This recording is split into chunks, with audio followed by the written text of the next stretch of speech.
Welcome back to Sasha Said What She Said, where real life, medical bills, health insurance confusion, job benefits, family drama, and the fine print finally get explained without making your head hurt.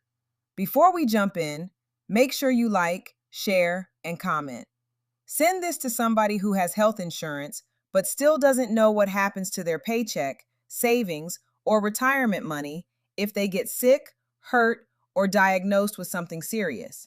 Because today, we're talking about supplemental insurance again, but this time, we're going deeper.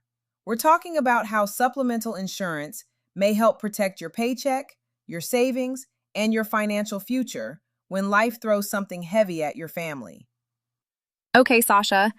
Last episode, you said health insurance may help with the medical bill, but supplemental insurance may help with the life bill. Exactly. And today's case study is personal. We're going to talk about my godmother. She still has cancer, and years ago, she made one very smart decision. She bought a cancer policy about 20 years ago. 20 years ago? Yes, and let me tell you, that policy helped her. It helped her pay bills. It helped her during a serious health battle. It gave her some financial support when cancer became part of her life. And that is important because a lot of people think, I don't need anything extra. But when a serious illness shows up, extra can become necessary real quick. Because the diagnosis is already heavy. Then the bills start pulling up too? Exactly. Cancer doesn't just affect the body, it affects the household, it affects the income, it affects the savings, it affects the family, it affects transportation, food, prescriptions, treatment, appointments, caregiving, and sometimes the ability to work. My godmother was actually out of work for 2 years because of her cancer journey. 2 years. Think about that. For many families, missing work for a few weeks can create financial stress. She was out for 2 years. Wow, 2 years without being able to work like normal? Yes. And while she was fighting cancer, the bills did not stop. Her bills were on rotation. One month she would focus on one bill, the next month another bill. She was constantly trying to keep everything from falling behind while also trying to survive and receive treatment. And here's the reality. She still has cancer today. She is still receiving treatment, and she is currently working part-time. So this isn't some old story from years ago that's completely over. No, this is real life. This is happening right now. She is still fighting. She is still showing up. She is still managing treatments and trying to work part-time.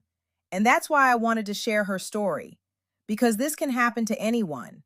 So it's not just, can I pay the doctor? It's, can I keep my life together while I'm getting care? That's it. That is the whole message. Now, my godmother had a cancer policy, and I'm grateful she had that. That policy helped.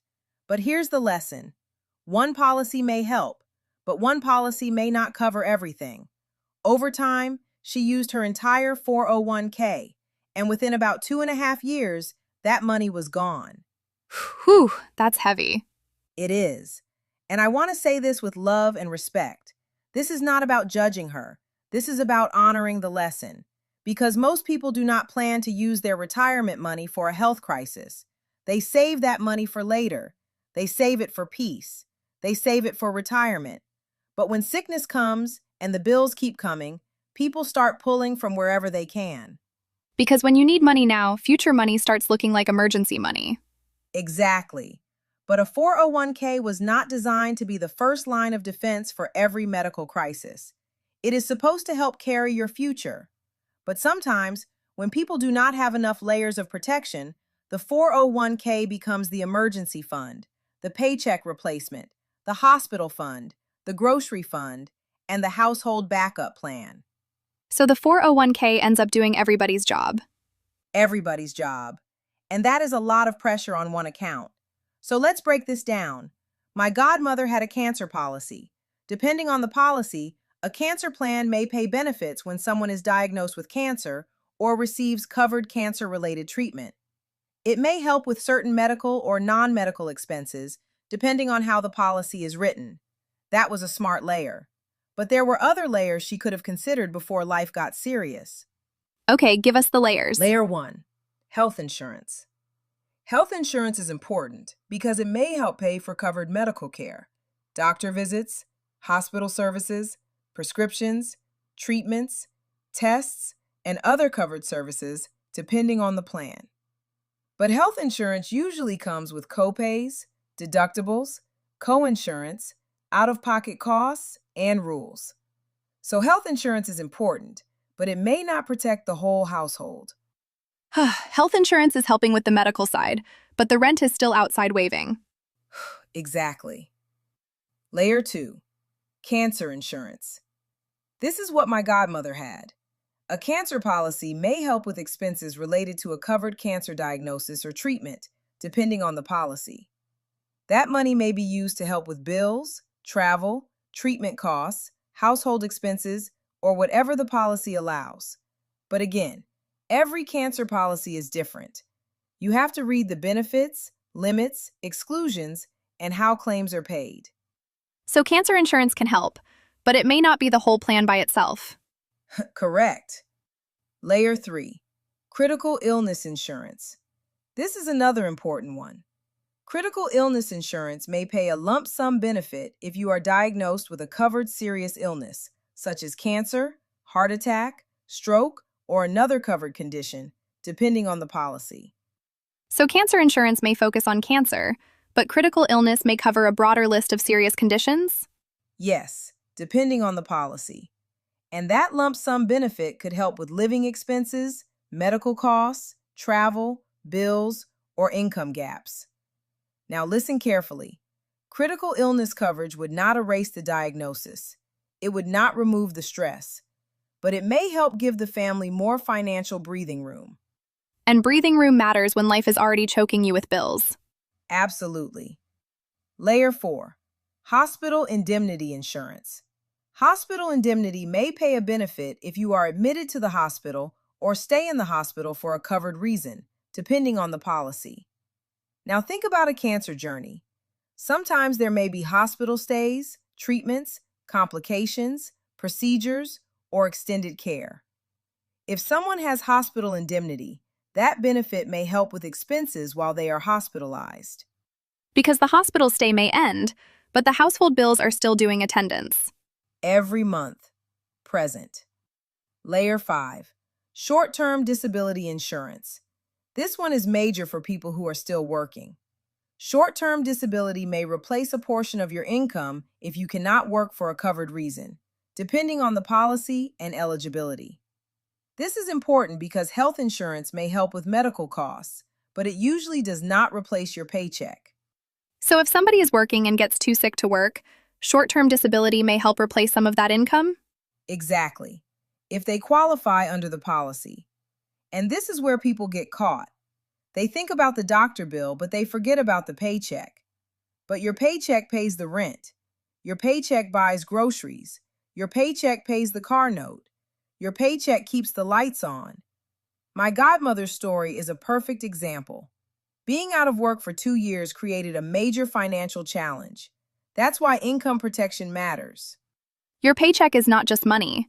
It's the whole household breathing. That's a word. So when I look at my godmother's situation, I see the blessing and the lesson. The blessing is she had a cancer policy. That helped. The lesson is she may have needed more than one layer of protection before touching her entire 401k.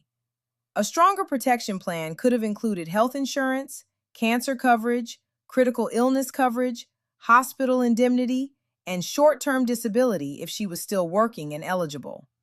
So not just one umbrella, a whole raincoat, boots, and backup outfit. Exactly. Because when the storm is serious, a tiny umbrella may not be enough. Now let's talk about why people skip supplemental insurance. Number 1, they don't understand it. Number 2, they think they are healthy. Number 3, they want to save money each paycheck. Number 4, nobody explained it in plain language. Number 5, they think health insurance covers everything. And then life shows up with a clipboard saying, actually, let's review that. Yes, life loves a review meeting. But here's what I want people to understand. Supplemental insurance is not about fear. It is about preparation. It is about asking, If something happens, what money will be available to help me keep going? Because a serious diagnosis can create more than medical bills. It can create missed work, travel expenses, caregiver costs, childcare costs, special food needs, prescription costs, follow-up visits, parking fees, gas money, household bills, and emotional stress. And stress does not wait politely in the lobby. No, it walks straight into the kitchen and sits down. Now, let's make this practical. If you are reviewing your benefits, here are 5 questions to ask. Number 1, if I get diagnosed with cancer or a serious illness, what money would be available to me? Number 2, do I have any coverage that pays me directly? Number 3, if I cannot work, do I have short-term disability or income protection? Number 4, if I am admitted to the hospital, do I have hospital indemnity coverage? Number 5, would I have to use my savings, credit cards, or retirement money to keep my household going? That last question is the one that will make people sit up. It should, because your 401k should not be the only plan. Now, let me be clear. Not everyone needs every policy. Every family is different. Every budget is different. Every health situation is different. Every job benefit package is different. But everybody should at least understand the options before they say no. Don't decline what you don't understand. Exactly. Don't decline what you don't understand. Ask questions. Read the policy. Look at the benefit amounts. Look at what is covered. Look at what is excluded. Look at waiting periods. Look at pre-existing condition rules. Look at how claims are filed. Look at whether it pays you directly or reimburses certain expenses. And most importantly, consult a licensed benefit specialist who can help explain your options and help you understand how different coverages may fit your situation. Because the details are where the truth lives. Yes, the fine print may be small, but the consequences can be big. Now, I want to say this again. My godmother did something wise by having a cancer policy. That decision helped her. But her story also shows why people need to think in layers. Health insurance is one layer. Cancer coverage may be another layer. Critical illness may be another layer. Hospital indemnity may be another layer. Short-term disability may be another layer. Emergency savings may be another layer. The goal is not to become insurance poor. The goal is to be informed enough to make smart decisions. Because protection should fit your real life, not just sound good on paper. Exactly. So today's lesson is simple. Supplemental insurance may help protect your paycheck, your savings, and your household when health insurance alone may not be enough. And if a serious illness ever comes, the last thing you want is to be sick, stressed, and trying to figure out how to pay bills from a hospital bed. That is not the time to be reading benefit definitions with one eye open. No, it is not. So before the next open enrollment, before the next benefits meeting, before the next life change, review your coverage. Ask yourself, what do I have? What did I decline? What do I not understand? What would happen to my income? What would happen to my savings? What would happen to my family? And if you do not know the answer, that is not shame. That is your sign to ask questions, because real life happens. My godmother's story proves that. She is still battling cancer. She is still receiving treatment. She is working part-time. She was out of work for 2 years. She used her retirement savings trying to survive. This is not a made-up scenario. This is real life, and it can happen to anyone. Be prepared before you need the protection, not after. This has been Sasha Said What She Said, where we laugh, learn, and talk about the fine print before the bill starts acting brand new. Before we go, make sure you like, share, and comment. Tell me, if you had a serious illness, would your paycheck, savings, and family be protected? And remember, health insurance may help with the medical bill, but supplemental insurance may help protect the paycheck, the savings, and the life you worked so hard to build. And as always, consult a licensed benefit specialist to review your options and help you make informed decisions about your coverage.